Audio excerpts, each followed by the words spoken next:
Hello everyone and welcome back to the class.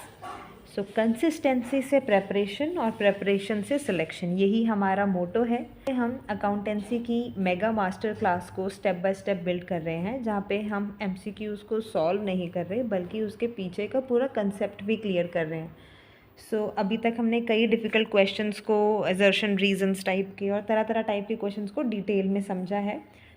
आज हम इसे ही कंटिन्यू करने वाले हैं। ठीक है, तो आज हम इसी क्वेश्चंस को, टोटल 40 क्वेश्चंस रहेंगे आज हमारे, तो डीप एक्सप्लेनेशन के साथ समझेंगे। अगर आप इस सीरीज़ को लगातार फॉलो कर रहे हैं, सारे पार्ट आपने सॉल्व करे हैं, तो अब आपको भी थोड़ा थोड़ा मोटिवेशन जो है वो बिल्डअप होने लगेगा। ठीक है, तो चलिए शुरू करते हैं हम आज की क्लास बिना टाइम वेस्ट करे। शुरुआत करते हैं। क्वेश्चन नंबर 1 मैचिंग का क्वेश्चन है। आपको क्या दिया हुआ है यहाँ पे? टाइप्स ऑफ कैपिटल दिया हुआ है और दूसरी तरफ दिया हुआ है आपको नेचर। ठीक है, शुरू करते हैं। सबसे पहले आपको यहाँ पे कैपिटल के टाइप्स दिए हुए हैं, अगर आप देख रहे हैं, fix capital, working capital, floating capital और सर्कुलेटिंग कैपिटल। तो देखिए, कैपिटल का मतलब क्या है आपको पता ही है, वो धन या संसाधन, रिसोर्सेज जो बिज़नेस में लगाया जाता है ताकि बिज़नेस स्मूथली ऑपरेट कर सके। और अकाउंटेंसी में कैपिटल को उसके नेचर और यूजेज के आधार पर क्लासिफाई किया जाता है। तो सबसे पहले हमारे पास यहाँ पर गिवन है फिक्स्ड कैपिटल। फिक्स्ड कैपिटल वो कैपिटल होता है जो बिज़नेस में लॉन्ग पीरियड तक यूज़ होता है और बार बार कैश में कन्वर्ट नहीं किया जाता, जैसे कि लैंड, बिल्डिंग, फर्नीचर, मशीनरी। ये एसेट बिज़नेस की अर्निंग कैपेसिटी को बढ़ाने के लिए होते हैं, ना कि रीसेल के लिए। गिवन ऑप्शंस में से हमारे पास सूटेबल ऑप्शन क्या है? Used for long term operation. तो यहाँ पर ए का क्या बन गया? Option number 2। फिर है हमारे पास वर्किंग कैपिटल। वर्किंग कैपिटल क्या है? Formula CA - CL। इसका यूज़ रोज़मर्रा के एक्सपेंसेस के लिए होता है, जैसे wages, rent, electricity, purchase of goods. अगर वर्किंग कैपिटल नहीं होगा तो बिज़नेस डेली ऑपरेशन नहीं चला पाएगा। तो इसका मतलब इसका सही ऑप्शन क्या बनता है? Required for day to day activities, B का 3। फिर है floating capital. Floating capital continuously change होता रहता है, क्योंकि ये उन एसेट्स में इन्वेस्टेड होता है जो बार बार कैश में कन्वर्ट होते रहते हैं, जैसे कि स्टॉक, डेटर्स और कैश। ठीक है, it is basically changing continuously. तो सी का बन गया 1। फिर है option D circulating capital. Circulating capital का मेन फीचर है लिक्विडिटी, यानी जल्दी कैश में बदल जाना। तो इसका ऑप्शन क्या बनता है? Easily convertible into cash. तो आपके पास ऑप्शन डी का सही बनता है 4। 2 3 1 4, 2 3 1 4 comes under option number A. This is the correct answer. ठीक है, चलिए अब क्वेश्चन नंबर 2 की तरफ। क्वेश्चन 2 में आपको एजर्शन क्या दिया हुआ है? देखो, provision for doubtful debt is created to anticipate future losses. ठीक है, और इसका रीज़न क्या बता रहे हैं? It is based on the conservatism concept of accounting. तो देखो, प्रोविज़न फॉर डाउटफुल डेट एक ऐसा प्रोविज़न है जो बिज़नेस फ्यूचर में होने वाले पॉसिबल लॉसेस को ध्यान में रखकर बनाता है। यहाँ एक बहुत ही इंपॉर्टेंट अकाउंटिंग प्रिंसिपल अप्लाई होता है, वो है कंजर्वेटिज्म या प्रूडेंस कंसेप्ट। इस कंसेप्ट के अनुसार क्या है? Anticipate no profit but provide for all possible losses. Debtor में से कुछ अमाउंट फ्यूचर में रिकवर नहीं हो पाएगी, ये अनसर्टेनिटी नहीं है पर पॉसिबिलिटी है। इसलिए अकाउंटिंग प्रूडेंस डिमांड करती है कि हम पहले ही प्रोविज़न बना लें। ठीक है, तो इसीलिए आपके पास क्या है कि जो एजर्शन गिवन है वो भी सही है, क्योंकि यहाँ भी यही बता रहे हैं कि प्रोविजन फॉर डाउटफुल डेट किस लिए कर रहे हैं हम? एंटिसिपेट करने के लिए फ्यूचर लॉसेस को, और ये कंजर्वेटिज्म कंसेप्ट के ऊपर बेस्ड है। तो दोनों सही हैं और ये इसको एक्सप्लेन भी सही तरह से कर रहा है, इसलिए option A is the correct answer. Okay, now question number 3। इसमें आपको क्या बोल रहे हैं? Which of the following statements is correct regarding capital expenditure? Capital expenditure वो एक्सपेंडिचर होता है जो बिजनेस की अर्निंग कैपेसिटी को बढ़ाता है और जिसका बेनिफिट लॉन्ग टर्म में होना है, जैसे purchase of machinery, purchase of land, cost of installation, extension of building. ठीक है, ऑप्शन का हम एनालिसिस करते हैं। तो सबसे पहले बोला है it is incurred for maintaining earning capacity. This is wrong, क्योंकि मेंटेनेंस के लिए जो खर्चा लगता है उसे हम कहते हैं रेवेन्यू एक्सपेंडिचर। फिर बोल रहे हैं it is incurred for acquiring fixed asset. This is correct, क्योंकि फिक्स्ड एसेट की एक्विजिशन एक कैपिटल एक्सपेंडिचर होती है। बाकी ऑप्शंस को भी एनालाइज करते हैं। It is incurred for resale purpose, this is also wrong, क्योंकि रीसेल ऑफ गुड ये क्या होता है, परचेजेस होता है ये, तो ये एक रेवेन्यू नेचर का है। फिर है it is charge wholly to revenue account, this is also wrong because capital expenditure is not charge fully to P&L account, ठीक है। इसलिए करेक्ट ऑप्शन हमारा रहेगा it is incurred for acquiring fixed asset. अब क्वेश्चन नंबर 4 आपको matching का दिया हुआ है। सो लिस्ट 1 में आपको यहाँ पर दिए हुए हैं अकाउंट्स और यहाँ पर दिए हुए हैं लिस्ट 2 में उनके नेचर, इस हिसाब से आपने इनको मैच करना है, ठीक है। तो देखिए यहाँ पे सबसे पहले क्या बताया हुआ है आपको, सबसे पहले आपको दिया हुआ है परचेजेस अकाउंट। सो परचेजेस क्या है, परचेजेस है हमारा एक्सपेंस, है ना, ये एक खर्चा है हमारा, तो इसका नेचर भी यहाँ पर सामने दिख रहा है हमें, एक्सपेंस अकाउंट, तो ए का बन गया 2। फिर आपको दिया हुआ है सेल्स अकाउंट, सेल्स क्या है, हमारी रेवेन्यू जनरेट हो रही है, तो ये हमारा एक इनकम है, तो ये इनकम अकाउंट यहाँ पर भी दिया हुआ है एज इट इज़। फिर दिया हुआ है आपको सेल्स रिटर्न, सेल्स रिटर्न क्या होता है, सेल्स, ये रिटर्न इनवर्ड्स क्या होता है, सेल्स रिटर्न, तो ये यहाँ पर क्या होता है, सेल्स रिटर्न सेल्स में से डिडक्ट होता है, डिडक्शन फ्रॉम सेल्स, तो सी का बन गया ऑप्शन 4।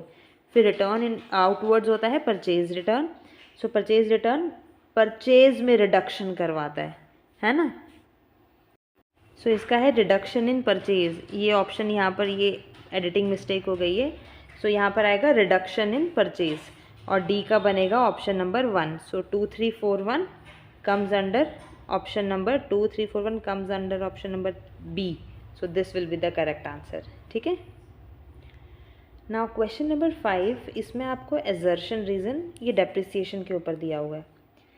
आपको एजर्शन दिया है depreciation is charge even if there is no profit, अगर प्रॉफिट नहीं भी होगा तब भी डेप्रिसिएशन चार्ज होगा, क्योंकि रीज़न दे रहे हैं depreciation is a non cash expense. So देखिए डेप्रिसिएशन को चार्ज करना कंपलसरी है, चाहे प्रॉफिट हो या लॉस हो, क्योंकि एसेट की वैल्यू यूज़ और टाइम से डिक्रीज़ होती रहती है। लेकिन यहाँ रीज़न में क्या दिया जा रहा है कि ये नॉन कैश एक्सपेंस है, बात तो सही है, इसमें कोई दो राय नहीं है, पर ये रीज़न ना ये एजर्शन को सही तरीके से एक्सप्लेन नहीं कर पा रहा है कि क्यों ये चार्ज करता है डेप्रिसिएशन नो प्रॉफिट की केस में भी। तो इसीलिए क्या सिचुएशन है कि ए एंड आर दोनों करेक्ट तो हैं, बट वो उसकी एक्सप्लेनेशन सही तरीके से नहीं मिल पा रही है।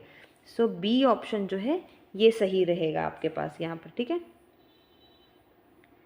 नाउ क्वेश्चन नंबर 6 में आपको क्या बोल रहे हैं, which statement is correct about journal proper. Journal proper के बारे में आपको यहाँ पर स्टेटमेंट दी हुई है। देखो सबसे पहले आपको पता होना चाहिए कि जर्नल प्रॉपर क्या होता है। सो अकाउंटिंग सिस्टम में अलग अलग ट्रांजैक्शन को अलग बुक्स में रिकॉर्ड किया जाता है ताकि काम आसान रहे। जैसे कैश बुक में कैश और बैंक आता है, परचेज बुक में परचेज का क्रेडिट, सेल्स बुक में क्रेडिट का सेल, परचेज रिटर्न में परचेज रिटर्न, सेल्स रिटर्न में सेल्स रिटर्न, BRBP अलग। लेकिन हर ट्रांजैक्शन इन बुक में फिट नहीं बैठता है। ऐसी एंट्री को रिकॉर्ड करने के लिए जो स्पेशल जर्नल नहीं आती है ना, तो उसके लिए बनता है जर्नल प्रॉपर। सो जर्नल प्रॉपर में हम ये भी कह सकते हैं बाकी की बची हुई एंट्रीज़ ये डाली जाती हैं, ठीक है।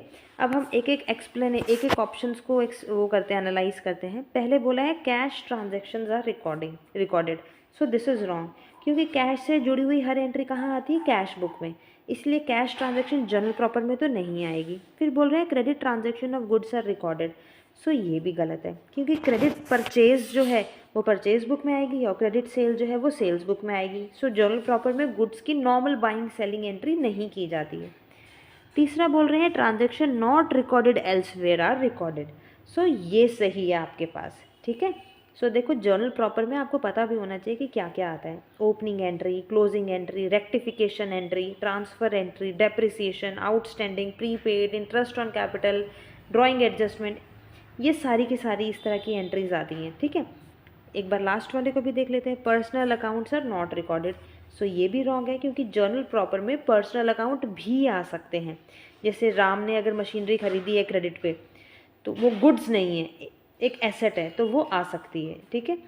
तो इसलिए ये लाइन भी गलत हो जाती है। तो सही आंसर हमारे पास बनता है option C, transactions are not recorded elsewhere are recorded here, ठीक है। नाउ क्वेश्चन नंबर 7 मैचिंग का है। नाउ क्वेश्चन नंबर 7 मैचिंग का है। लिस्ट 1 में हमें दिए हैं कंसेप्ट्स और लिस्ट 2 में दिए हैं उनके मीनिंग्स। सो सबसे पहले हमारे पास है गोइंग कंसर्न। सो देखो, गोइंग कंसर्न कंसेप्ट मतलब बिजनेस बंद नहीं हो रहा है, फ्यूचर में चलता रहेगा। सो एसेट्स को करंट सेलिंग प्राइस पे नहीं बल्कि कॉस्ट लेस डेप्रिसिएशन पर दिखाते हैं, ठीक है। Business is assume to continue for the long period. So उस हिसाब से इसकी मीनिंग क्या बन रही है, कौन सा ऑप्शन के साथ मैच कर रही है, ऑप्शन नंबर 2 के साथ, business will continue in future. So A का क्या बन रहा है, ऑप्शन 2। फिर है अक्रूवल। अक्रूवल क्या होता है कि इनकम तब रिकॉर्ड होगी जब अर्न की गई है और एक्सपेंस तब रिकॉर्ड होंगे जब इनकर किए गए हैं, चाहे कैश मिला हो या नहीं, ये इररिस्पेक्टिव है, ठीक है। So it is basically the opposite of cash basis accounting, और revenues and expenses are recorded in the period in which to which they relate. So इसका मीनिंग मैच कर रहा है ऑप्शन 3 के साथ, record income when earned. So B का बन रहा है 3। फिर आता है कंसिस्टेंसी। कंसिस्टेंसी कंसेप्ट क्या कहता है कि हर साल सेम अकाउंटिंग मेथड को यूज़ करो। जैसे कि अगर इस साल डेप्रिसिएशन स्ट्रेट लाइन मेथड से लगाया गया है तो अगले साल भी वही होगा, उसे हमने चेंज नहीं करना। उससे क्या होता है, प्रॉफिट जो है ना हमारा वो एक्चुअल और रियल दिखता है। सो इसका जो मैच कर रहा है वो बन रहा है ऑप्शन 1 के साथ, same accounting methods every year. C का बन गया 1। फिर लास्ट है प्रूडेंस। प्रूडेंस कंसेप्ट क्या होता है, लॉस दिखाओ अगर एक्सपेक्टेड है, प्रॉफिट मत दिखाओ जब तक कंफर्म ना हो, है ना। तो इसका जो मीनिंग है वो किसके साथ मैच कर रहा है, ऑप्शन 4 के साथ, anticipate losses not profit. So D का बनता है 4। सो 2 3 1 4, 2 3 1 4 है ऑप्शन नंबर ए में। So this is the correct answer, ठीक है। नाउ नेक्स्ट 8th क्वेश्चन में एजर्शन हमें दिया हुआ है, trial balance helps in preparation of final account. Trial balance की मदद से फाइनल अकाउंट बनता है क्योंकि trial balance shows arithmetical accuracy of ledger account. So पहले देखते हैं कि एजर्शन सही है कि नहीं। तो यहाँ पे इन्होंने क्या बोला, ट्रायल बैलेंस फाइनल अकाउंट की प्रिपरेशन में मदद करता है। So yes, this is correct, क्योंकि ट्रायल बैलेंस में क्या होता है, सभी लेजर के अकाउंट्स के क्लोजिंग बैलेंस होते हैं और इन बैलेंस से ही ट्रेडिंग अकाउंट, P&L और बैलेंस शीट बनता है। So final account is equals to trial balance का डेटा, उसी पे बेस बनता है सारा कुछ, इसलिए एजर्शन आपकी बिल्कुल सही है। अब रीज़न में यहाँ पे बोला है इन्होंने, ट्रायल बैलेंस जो है अर्थमेटिकल एक्यूरेसी लेजर अकाउंट की दिखाता है। देखो सही तो ये भी है ऑब्वियसली, ट्रायल बैलेंस डेबिट और क्रेडिट इक्वल होना मतलब पोस्टिंग और टोटलिंग मैथमेटिकली सही है कि नहीं है। बट ये भी है कि ट्रायल बैलेंस एरर डिटेक्ट नहीं करता, जैसे ओमिशन, कमीशन और कंपनसेटिंग, फिर भी अर्थमेटिकल एक्यूरेसी चेक होती है, इसलिए रीज़न तो सही है। अब मेन पॉइंट ये है कि ये रीज़न असर्शन को एक्सप्लेन कर रहा है कि नहीं कर रहा है। सो ये देखो यहाँ पर क्या हो रहा है ना कि एजर्शन में बोला कि प्रिपेयर करने में मदद करता है, पर रीज़न को ये बताना चाहिए था कि क्यों मदद करता है, कैसे मदद करता है, वो तो बता नहीं रहा। अपनी अपनी बातें दोनों ने सही बोली, तो एज अ रिज़ल्ट बातें दोनों सही हैं बट एक्सप्लेनेशन सही नहीं है, इस वजह से ऑप्शन नंबर बी इसका सही आंसर रहेगा, ठीक है। नाउ क्वेश्चन नंबर 9, इसमें आपको बोल रहे हैं which of the following is a deferred revenue expenditure. Deferred revenue expenditure को हमने बहुत बार पहले भी कवर किया हुआ है, एक बार फिर दोबारा से मैं आपको समझाती हूँ। ये रेवेन्यू एक्सपेंस होता है, डेली बिजनेस एक्सपेंस जिसे कहते हैं, लेकिन इसका बेनिफिट एक से ज़्यादा सालों तक मिलता है, इसीलिए पूरा खर्च एक ही साल में P&L में नहीं डालते बल्कि कई सालों में इसे डिवाइड कर देते हैं। एक्सपेंस का नेचर तो रेवेन्यू होता है बट बेनिफिट का पीरियड लॉन्ग टर्म होता है, ठीक है। अब ज़रा ऑप्शंस को एनालाइज करते हैं। सबसे पहले बोला है rent paid, so this is not correct, क्योंकि रेंट हर महीने का एक्सपेंस है और बेनिफिट सिर्फ उसी पीरियड का है, it is a normal revenue expenditure. फिर heavy advertisement cost for the new product, so yes this is correct, क्योंकि जब कंपनी नया प्रोडक्ट लॉन्च करती है, अमिताभ बच्चन वाला एग्जांपल मैंने आपको दिया था, तो हैवी एडवर्टीजमेंट करती है, तो इसका बेनिफिट जो है brand recognition, customer awareness, future sales, ये बेनिफिट कई सालों तक मिलेगा, इसलिए पूरा खर्च एक साल में राइट ऑफ नहीं करते बल्कि स्प्रेड कर देते हैं। सो यही डेफर्ड रेवेन्यू एक्सपेंडिचर का एक क्लासिक एग्जाम्पल है, ठीक है। अब एक बार ऑप्शन सी को भी डिस्कस कर ही लेते हैं। Wages paid, interest on loan, ये दोनों गलत है, कारण समझ लेते हैं। वेजेस पेड क्या है? Daily production related expenses, same ही ईयर का बेनिफिट उसी साल का उसी वक्त मिलेगा, इसलिए ये रेवेन्यू एक्सपेंडिचर की कैटेगरी में जाता है। और जो इंटरेस्ट ऑन लोन है, ये लोन पर इंटरेस्ट तो हर साल का खर्च है, फ्यूचर बेनिफिट कोई क्रिएट कर नहीं रहा है, तो इसे भी हम रेवेन्यू एक्सपेंडिचर की कैटेगरी में ही डालते हैं, ठीक है। तो इसलिए हमारा फाइनल आंसर क्या बनता है? Option number B, heavy advertisement cost for new product. Okay, now question number 10 is of matching. So matching का आपको दिया हुआ है यहाँ पे, सबसे पहले आपको दिए हुए हैं एरर्स और फिर आपको दिया हुआ है उन एरर्स का ट्रायल बैलेंस में अफेक्ट, ठीक है। तो चलिए शुरू करते हैं। पहला है हमारे पास एरर ऑफ ओमिशन, तो ट्रांजैक्शन रिकॉर्ड नहीं हुआ, जैसे कि गुड्स परचेज्ड 5,000 का आपने सामान खरीदा, एंट्री नहीं की, भूल ही गए, ना डेबिट किया ना क्रेडिट किया, दोनों साइड मिसिंग है, ट्रायल बैलेंस तो टैली कर ही जाएगा आपका, है ना। सो इसका बनता है ऑप्शन ए का 1, does not affect trial balance, उसमें कोई अंतर ही नहीं पड़ रहा है क्योंकि आप भूल ही गए, ए का 1।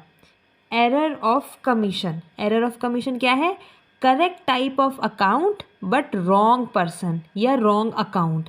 फॉर एग्जाम्पल, राम से लेना था और शाम के खाते में डाल दिया, एंट्री आपकी गलत हो गई, राम की जगह शाम में चली गई, तो एक अकाउंट गलत अफेक्ट हो गया उसका, है ना। तो इसका मैचिंग बन रही है ऑप्शन 2 के साथ, अफेक्ट्स 1 अकाउंट, एक अकाउंट में अंतर पड़ा, तो बी का 2।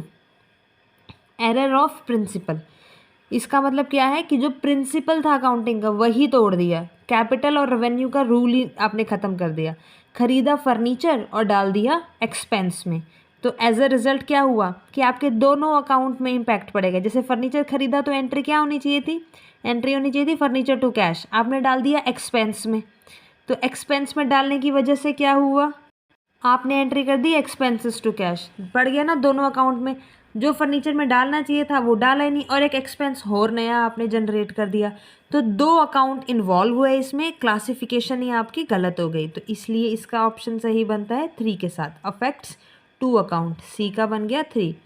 फिर है कंपनसेटिंग एरर, कंपनसेटिंग एरर मतलब एक एरर दूसरे एरर को बैलेंस कर देता है, कंपनसेट कर देता है। जैसे सेल्स में आपने 1,000 रुपया ज़्यादा डेबिट कर दिया और परचेज में 1,000 रुपया एक्स्ट्रा क्रेडिट कर दिया, नेट इफेक्ट क्या हो गया? इसका 0 हो गया, तो इसलिए ये मैच कर रहा है ऑप्शन 4 के साथ, कैंसल्स ईच अदर, सो डी का बन गया 4। सो बढ़ते हैं हम अगले क्वेश्चन के ऊपर, क्वेश्चन नंबर 11।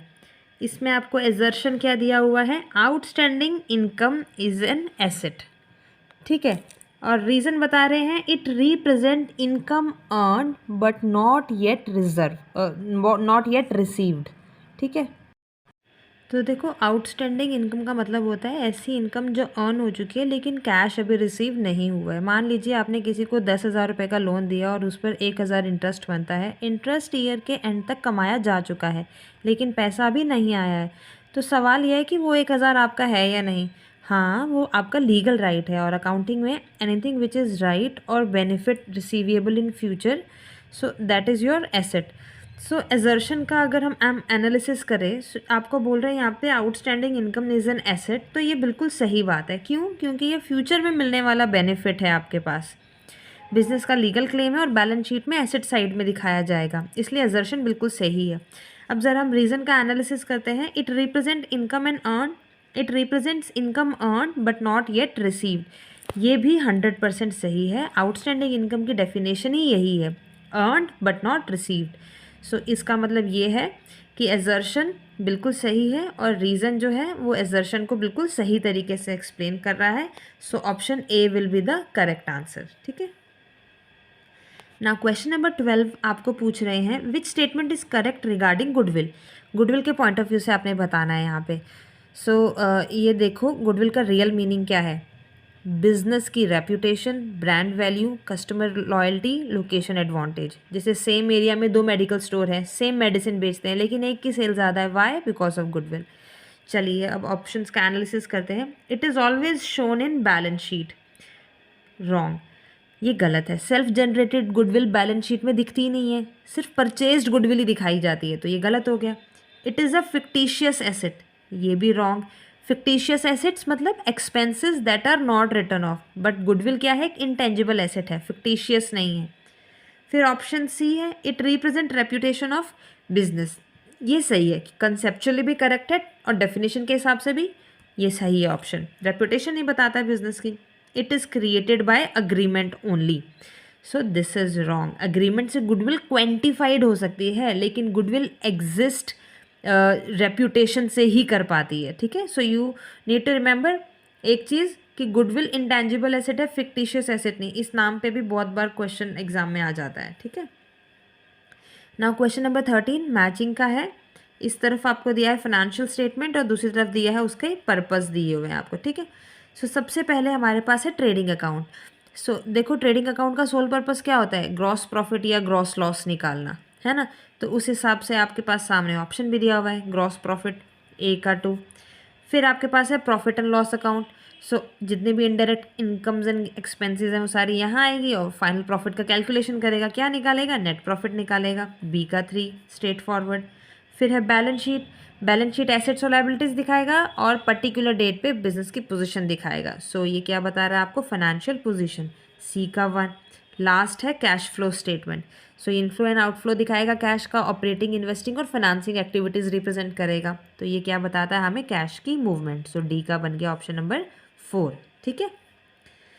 अब देखिए क्वेश्चन नंबर 14th क्वेश्चन में आपको क्या दिया हुआ है, एजर्शन में आपको क्या बोल रहे हैं, closing stock is valued at cost और market price whichever is lower.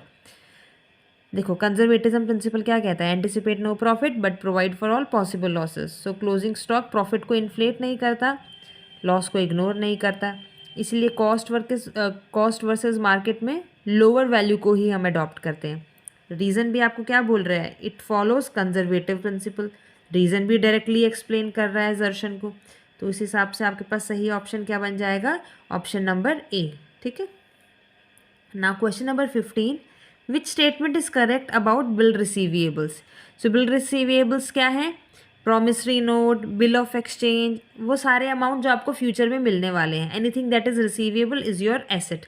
अब ऑप्शंस को देखेंगे तो पहला बोला it is liability, no. It is nominal account, no. It is an asset, yes. It is a contra account, no. Bill receivable क्या है, हमारी एसेट है, ठीक है।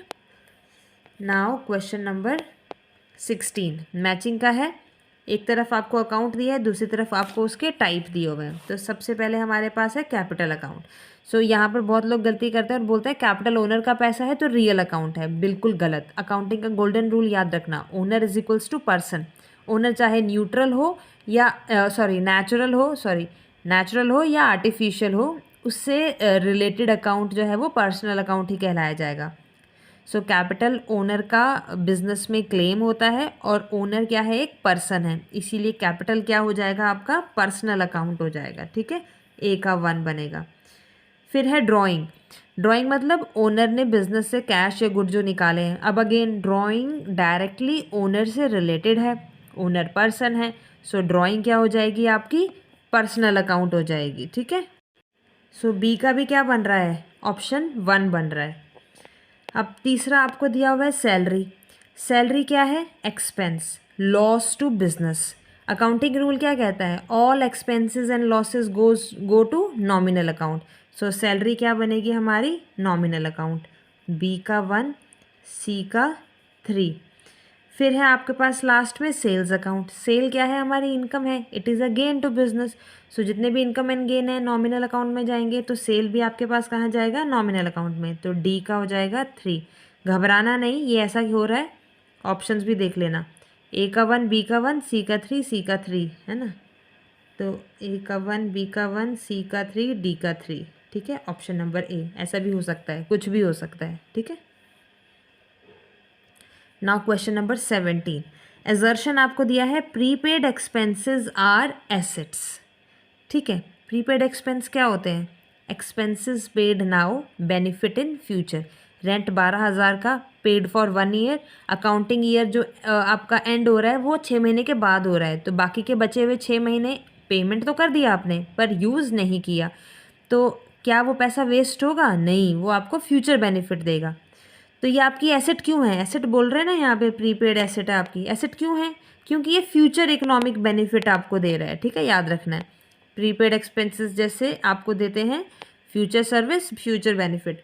अब यहाँ पर रीज़न में भी क्या बोल रहे हैं, they represent expenses paid in advance for future benefit. बिल्कुल सही, सही तरीके से ये इसको एक्सप्लेन कर रहा है और दोनों के दोनों सही भी हैं।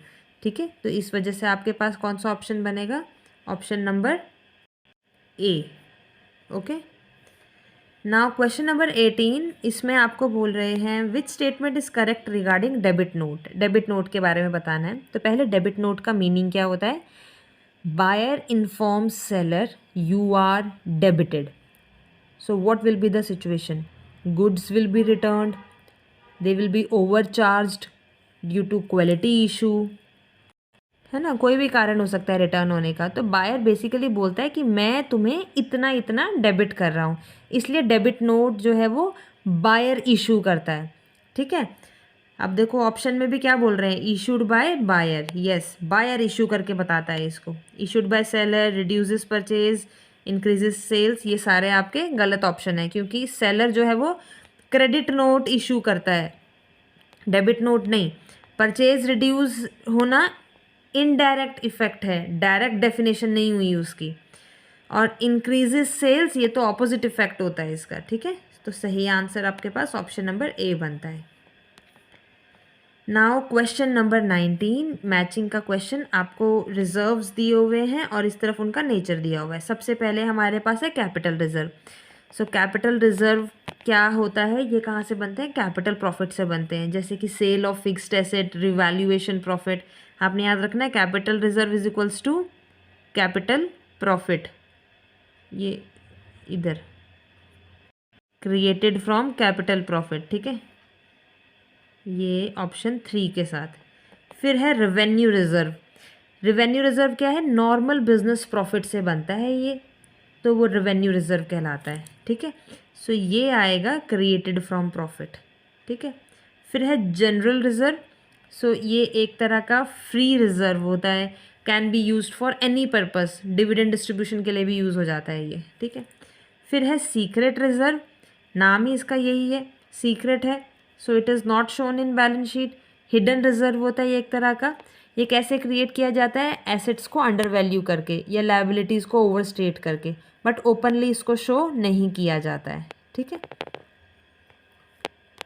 नाउ क्वेश्चन नंबर 20 क्वेश्चन में आपको एजर्शन क्या दे रहे हैं, trial balance does not detect all error.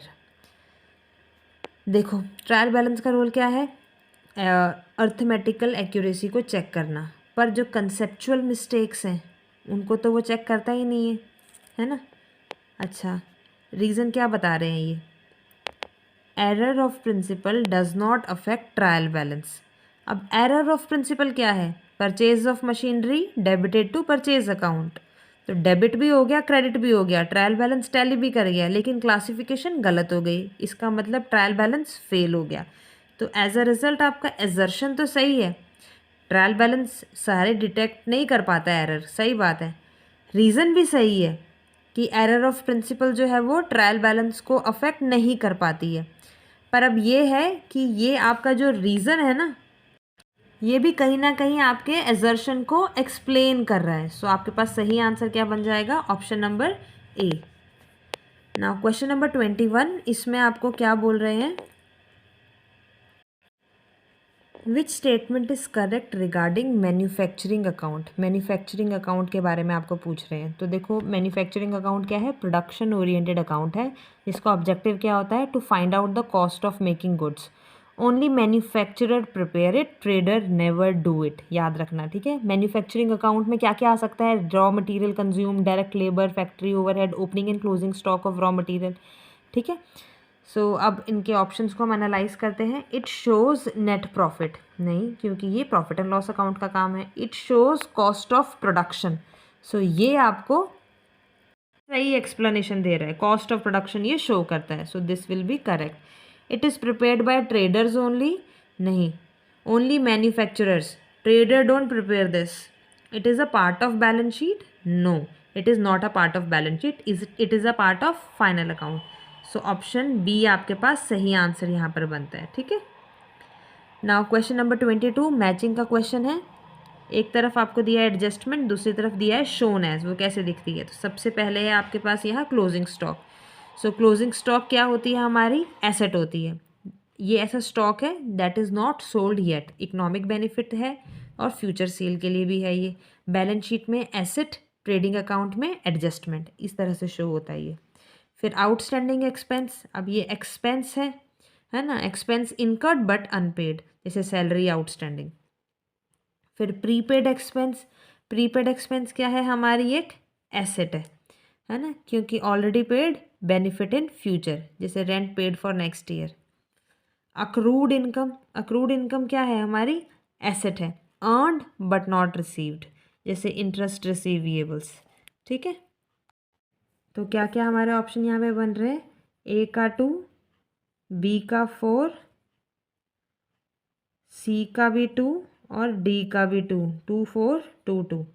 तो ये आपके पास आ रहा है ऑप्शन नंबर ए में। So this is the correct answer. ठीक है, नाउ क्वेश्चन नंबर 23, इसमें आपको क्या बोल रहे हैं, एजर्शन आपको दी हुई है, capital receipts are not shown in profit and loss account. Capital receipt जो है प्रॉफिट एंड लॉस अकाउंट में नहीं शो की जाती है। कैपिटल रिसिप्ट्स कौन सी होती हैं, जैसे sale of building, capital contribution. Nature क्या होता है इनका, one time, and it is not related to business operation. और इसका इफेक्ट क्या होता है, it changes financial position, profit and loss को चेंज नहीं करती है ये। ठीक है, और रेवेन्यू रिसिप्ट क्या होती है ये भी बताओ, सेल ऑफ गुड्स या रेंट रिसीव्ड। इनका नेचर क्या होता है, ऑपरेशनल इनकम होती है और प्रॉफिट एंड लॉस में शो होती है। अब रीज़न देखो यहाँ पे क्या बोल रहे हैं, they affect financial position not profit. Yes, यही तो बता रहे थे हम, एजर्शन भी सही है, रीज़न भी ट्रू है, क्योंकि ये फाइनेंशियल पोजीशन को अफेक्ट करती है, प्रॉफिट को नहीं। तो ये इसको बिल्कुल सही तरीके से एक्सप्लेन भी कर रही है। तो सही आंसर आपका ऑप्शन नंबर ए बन जाता है। ठीक है, नाउ क्वेश्चन नंबर 24, इसमें आपको क्या बोल रहे हैं, विच statement is correct about opening stock. Opening stock के बारे में कौन सी बात सही है, देखो पहले ही समझ लो। ओपनिंग स्टॉक क्या है, starting point of trading account है। अकाउंटिंग ट्रीटमेंट क्या होता है इसका, ट्रेडिंग अकाउंट में deduct opening account opening stock, add purchases to find out the gross profit. And balance sheet में what we do, at the end of the year opening stock is replaced by the closing stock, है ना। सो यहाँ पर आपको जो options दिए हुए हैं इनको देख लेते हैं हम एक बार। फर्स्ट में बोल रहे हैं it appears in trading account only, no. Balance sheet only, no. It appears in both trading account and balance sheet. It does not appear in final account, no. तो सही आंसर हमारा क्या बनता है, option number C. Trading account में भी दिखता है ये और बैलेंस शीट में भी दिखता है। ठीक है, नाउ क्वेश्चन नंबर 25 क्वेश्चन में आपको क्या बोल रहे हैं, एक तरफ आपको दिया हुआ है एसेट्स और दूसरी तरफ दिया हुआ है आपको उनके टाइप्स, आपने उस हिसाब से मैच करना है। तो सबसे पहले है आपके पास कैश। कैश क्या होता है, कैश इमीडिएटली अवेलेबल चीज़ है, it is the most liquid asset, है ना। तो इसलिए इसको हम मैच करेंगे ऑप्शन 4 के साथ। फिर आता है डेटर। डेटर मतलब receivable in short term and it is a part of working capital and it is what, a current asset. Now machinery. Machinery क्या होती है, it has a physical existence and it is used in production. It is a fixed asset and tangible, so it will be tangible fixed asset. Next is goodwill. Goodwill क्या है, non physical, it is a reputation or brand value and it is a intangible asset. ठीक है, option 2 के साथ जाएगा ये। Now question number 26 question में आपको क्या बोल रहे हैं, देखो नाउ इधर आपको क्या बोल रहे हैं, bad debt reduces profit. Bad debt आपका प्रॉफिट को रिड्यूस कर देता है, ये वो डेट है जो आपका रिकवर नहीं होगा और बिजनेस के लिए एक एक्चुअल लॉस है। रीज़न क्या दे रहे हैं, दे रिप्रेजेंट इररिकवरेबल डेट्स। कौन से डेट्स होते हैं ये, इररिकवरेबल। देखो इसका क्या होगा, जब कोई रिसीवेबल अनरिकवरेबल हो जाता है तो इसका मतलब वो लॉस हो गया, प्रॉफिट एंड लॉस में एक्सपेंस के रूप में दिखाया जाएगा, प्रॉफिट से भी डिडक्ट होगा, है ना। इसलिए ये आपका जो एजर्शन है ये भी सही है, रीज़न है ये भी सही है, और ये आपके एजर्शन को सही तरीके से एक्सप्लेन कर रहा है। तो सही आंसर आपका बनता है ऑप्शन नंबर ए। ठीक है, now question number 27, which statement is correct regarding ledger. Ledger के पॉइंट ऑफ व्यू से आपने बतानी है कौन सी स्टेटमेंट सही है। It is a book of original entry, it is a book of final entry, it records only cash transaction, या it is prepared after trial balance. तो पहले देखो लेजर क्या है, फाइनल अकाउंट प्रिपरेशन का बैकबोन है। हमारे पास सीक्वेंस में क्या चलता है, सबसे पहले जर्नल, जर्नल क्या होती है, ओरिजिनल एंट्री, उसके बाद आता है लेजर, लेजर क्या है, बुक ऑफ फाइनल एंट्री, है ना। Hope you remember the chain. तो उस चेन के हिसाब से सबसे पहला तो आपके पास यही गलत होगी line, it is original entry, original entry तो है ही नहीं ये तो कौन सी एंट्री है, फाइनल एंट्री है। सिर्फ कैश ट्रांजैक्शन रिकॉर्ड करती है, नहीं, ये तो क्रेडिट वाली भी रिकॉर्ड करती है। It is prepared after trial balance, no, it is prepared after journal. तो सही आंसर हमारे पास ऑप्शन नंबर बी बन जाएगा, ठीक है। नाउ क्वेश्चन नंबर 28, इसमें आपको एक तरफ दिया हुआ है अकाउंट्स और दूसरी तरफ दिए हुए हैं रूल उनके, ठीक है। ये रूल वाले तो हमने बहुत बार पहले भी किए हुए हैं, आई होप यू रिमेंबर। सबसे पहले आपके पास है रेंट, रेंट क्या है, एक्सपेंसेस, एक्सपेंसेस के लिए क्या बनता है, डेबिट ऑल एक्सपेंसेस। फिर आता है बिल्डिंग, बिल्डिंग क्या है हमारी, एसेट, एसेट के लिए क्या बोलते हैं, डेबिट व्हाट कम्स इन। फिर है आपके पास कैश, कैश भी है आपकी एसेट, फिर क्या बन रहा है, डेबिट व्हाट कम्स इन। फिर है आपके क्रेडिटर्स, क्रेडिटर्स क्या होता है आपके पर्सनल पर्सनल अकाउंट्स, और उसके लिए क्या रूल बनता है, डेबिट द रिसीवेबल्स, सो ये आप रिसीवर्स, सो ये आपके पास बन जाएगा ऑप्शन 2 के साथ जाएगा, ठीक है। तो ये आपके मैचिंग थे, ऑप्शंस आप अपने आप मैच कर लेना। नाउ क्वेश्चन नंबर 29, आपको एजर्शन क्या दिया हुआ है, balance sheet is a statement not an account. So yes, balance sheet एक स्टेटमेंट होती है, it shows the financial position on a particular date, है ना। और अकाउंट क्या होता है, ये तो रिकॉर्ड ऑफ ट्रांजैक्शन होता है, वो आपको बताता है कि क्या इंक्रीज़ हुई हैं ट्रांजैक्शंस, क्या डिक्रीज़ हुई हैं over a period of time. तो ये आपकी जो एजर्शन है ये बिल्कुल सही है, सही बोल रहे हैं ये। रीज़न आपको दिया है, it shows asset and liabilities on particular date, yes absolutely, balance sheet यही तो दिखाता है, एसेट और लायबिलिटी पर्टिकुलर डेट पे, वो भी। तो दोनों चीज़ें सही है, एक्सप्लेनेशन भी सही है, option A will go the correct answer, ठीक है। Now question number 30, which statement is correct regarding contingent liability, contingent liability के पॉइंट ऑफ व्यू से आपने बताना कौन सा सही है। सो कॉन्टिजेंट लायबिलिटी मतलब पॉसिबल ऑब्लिगेशन, नॉट सर्टेन, जैसे बैंक गारंटी गिवन या पेंडिंग लॉ सूट। तो आपके पास देखो ऑप्शन डिस्कस करते हैं, it is shown on asset side, no, asset side में नहीं दिखता, कहाँ दिखता है, फुट नोट पे। It is recorded in books, नहीं, it is not recorded. It is shown by the way of note, yes, note हम बनाते हैं ना नीचे, वहाँ पर हम दिखाते हैं। It is a fictitious asset, no, something something recorded to show inflated asset, that is a different concept. So correct answer will be it is shown by way of note, ठीक है। नाउ क्वेश्चन नंबर 31, मैचिंग का question है, एक तरफ आपको दिए हैं incomes, दूसरी तरफ दिए हुए हैं आपको टाइप्स, ठीक है। तो सबसे पहले आपको क्या दिया हुआ है, रेंट रिसीव्ड, रेंट रिसीव्ड क्या है, ये एक रेवेन्यू इनकम है ना। Normal income from business activity, तो ये आपका जाएगा रेवेन्यू इनकम में। कमीशन रिसीव्ड, ये तो आपको फ्रॉम बिजनेस एक्टिविटी है ना, बिजनेस से मिल रहा है commission, so it will be a revenue income. Next is discount received. Now it is a secondary income. It is non-operating income. Option 2. Interest received. ये भी secondary income है. It will be non-operating income. ठीक है. Okay. Now question number 32. 32 question में आपको assertion क्या दिया हुआ है इन्होंने? Sales return reduces sales. Yes सही बात है, it is contra to sales, sale return sale को रिड्यूस कर देगा, प्रॉफिट कम होगा बिकॉज नेट सेल रिड्यूसेस। फिर आपको रीज़न इसका क्या दिया है, goods are return by goods are return by customer, customer goods को रिटर्न कर देते हैं, यस जाहिर सी बात है। तो दोनों चीज़ें सही हैं, एक्सप्लेनेशन भी बिल्कुल सही है, option A will be the correct answer. ना क्वेश्चन नंबर 33, इसमें आपको क्या बोल रहे हैं, विच statement is correct regarding suspense account, suspense account के बारे में आपने बताना है। ये क्या होता है, एक टेम्परेरी होल्डिंग होती है, जब ट्रायल बैलेंस मिसमैच हो तो एरर लोकेट करने का, सब एरर जब तक लोकेट नहीं होता ना तब तक इसको सस्पेंस अकाउंट बना दिया जाता है, जब आपको एरर पता चल जाए तो बाद में इसको नलीफाई कर दिया जाता है। तो टेम्परेरी नेचर का होता है, डबल एंट्री की इंटेग्रिटी को मेंटेन करने के लिए भी इसका एक रोल है, परमानेंट नहीं है, it is not a part of final account, ठीक है। अब ऑप्शंस को हम एक बार देख लेते हैं। पहले इन लोगों ने बोला it is a personal account, no, it is a real account, no, it is a temporary account, it is a capital account भी नो ही ऑब्वियसली, ठीक है, सही आंसर बनता है ऑप्शन नंबर सी आपके पास।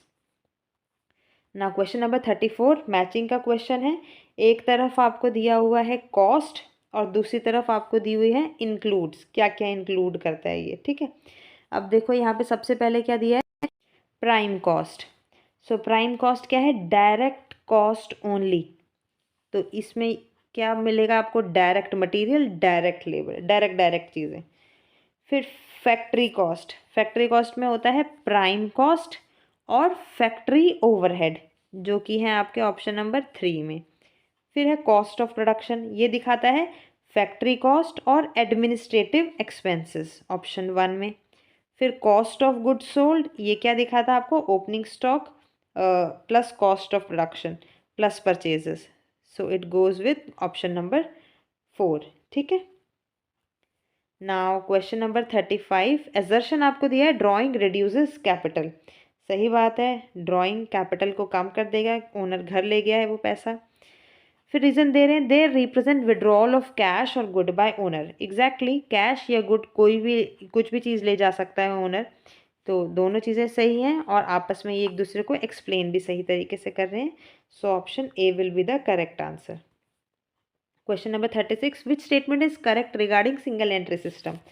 सो सिंगल एंट्री सिस्टम अकाउंटिंग का simplest form है, सो जो अक्सर छोटे बिजनेस में यूज़ होता है। इनकम्प्लीट इसको बोलते हैं क्योंकि ये सिर्फ वन साइड ऑफ ट्रांजेक्शन को रिकॉर्ड करता है। जैसे cash received from customer is recorded but sale account, ledger account में not be maintain. Double entry system इसमें होता नहीं है, मेनली इसका फोकस होता है सिर्फ कैश बुक बनाना, बेसिक एसेट लायबिलिटीज़ को मेंटेन करना, ठीक है। तो इसके ऑप्शंस देख लेते हैं हम लोग। पहला है कंप्लीट सिस्टम, नो, कंप्लीट तो होता ही नहीं है। It records both aspect, no, जब सिंगल है तो बोथ को करेगा ही नहीं। It is an incomplete system, yes. It is based on double entry, no. सही आंसर आपका बनता है option C. Now question number 37 matching का क्वेश्चन है। इसमें आपको एक तरफ क्या दिया हुआ है, बुक्स, और दूसरी तरफ दिया हुआ है रिकॉर्ड्स, मतलब कौन सी बुक क्या रिकॉर्ड कर रही है। सबसे पहला है कैश बुक, तो ये तो सारी की सारी कैश ट्रांजैक्शन रिकॉर्ड करेगी, ऑप्शन 3। फिर है परचेज बुक, ये सिर्फ क्रेडिट परचेज को रिकॉर्ड करेगी, ऑप्शन 1। फिर है सेल्स बुक, ये सिर्फ क्रेडिट सेल्स को रिकॉर्ड करेगी, ऑप्शन 2। फिर है जर्नल प्रॉपर, बाकी की बची हुई सारी की सारी मिसलीनियस ट्रांजेक्शन्स को रिकॉर्ड करेगी, ठीक है। नाउ क्वेश्चन नंबर 38, इसमें आपको एजर्शन क्या दिया हुआ है इन्होंने, accounting is an art as well as science. सही बात है, अकाउंटिंग डुअल नेचर रखती है, साइंस के एस्पेक्ट्स भी रखती है, जैसे ऑर्गेनाइज्ड, सिस्टमेटिक, रूल फॉलो करना, gap, double entry, accounting principle, सब कुछ फॉलो करती है ये। और आर्ट का क्या एस्पेक्ट रखता है कि इट रिक्वायर्स प्रोफेशनल जजमेंट, ठीक है। रीज़न आपको दिया है, it requires judgements along with rules. Yes, बिल्कुल सही, जजमेंट भी चाहिए विद रूल्स, तो दोनों चीज़ें सही हैं और ये इसको एक्सप्लेन भी सही कर रही है। So option A will be the correct answer, ठीक है। नाउ क्वेश्चन नंबर 39, इसमें आपको क्या बोल रहे हैं, which statement is correct regarding the hire purchase. तो देखो हायर परचेज क्या होता है, बाय नाउ पे लेटर एग्रीमेंट। सो इसमें बेसिकली क्या होती है ना, ओनरशिप ट्रांसफ़र हो जाती है only after all instalments are paid. Interest इसमें चार्ज होता है डेफर्ड पेमेंट पे, और अकाउंटिंग ट्रीटमेंट क्या होती है, एसेट और लायबिलिटी रिकॉर्ड की जाती है, ठीक है। सो इसमें आपके पास ऑप्शंस को हम लोग एक बार एनालाइज कर लेते हैं। Ownership passes immediately, no. Interest is not charge, no, interest charge होता है।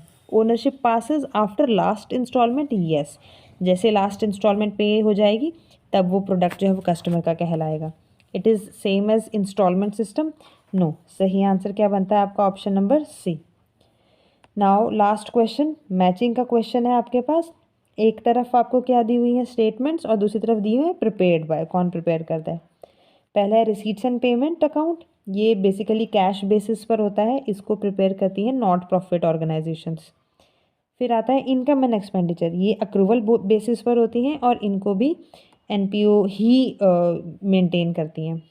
फिर आता है बैलेंस शीट, ये ट्रेडिंग कंसर्न है और इन्हें कौन प्रिपेयर करता है, कंपनीज, ये एक फाइनेंशियल पोजीशन शो करती हैं। तो इसका जाएगा ऑप्शन नंबर 2 के साथ, ट्रेडिंग कंसर्न्स होता है। फिर आता है ट्रेडिंग अकाउंट, ये जो ट्रेडिंग कंसर्न के साथ है और ये ग्रॉस प्रॉफिट शो करता है, तो ये भी ऑप्शन 2 के साथ जाएगा, ठीक है। सो यहाँ पर हमारे क्वेश्चंस होते हैं ख़त्म। आज की वीडियो यहाँ तक। अब हम मिलते हैं नेक्स्ट वीडियो में नए टॉपिक के साथ। Do let me know how much you scored out of 40। So see you in next video with a new topic. Till then, take care and happy learning.